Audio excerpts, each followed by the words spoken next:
ரஷ்ய விஞ்ஞானிகளால் பெருங்குடல் புற்றுநோய்க்கு எதிராக உருவாக்கப்பட்ட தடுப்பூசிகள் இப்போ பயன்படுத்துறதுக்கு தயார் நிலையில இருக்கிறதா ஒரு அறிவிப்பு வெளியாகியிருக்கு. அந்த நாட்டினுடைய மருத்துவம் மற்றும் உயிரியல் துறையின் தலைவர் வெரோனிகா ஸ்காட்ஷோவா இந்த அறிவிப்பை வெளியிட்டிருக்கிறாங்க.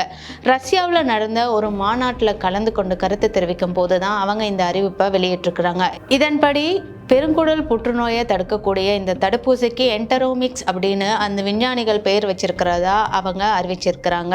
இந்த தடுப்பூசி தொடர்பாக தொடர்ந்து அந்த மாநாட்டில் கருத்து தெரிவித்த வெரோனிகா என்ன சொல்லியிருக்காங்க அப்படின்னா, இந்த தடுப்பூசி பல ஆண்டு காலமாக ஆய்வுகளில் இருந்ததா சொல்லியிருக்கிறாங்க.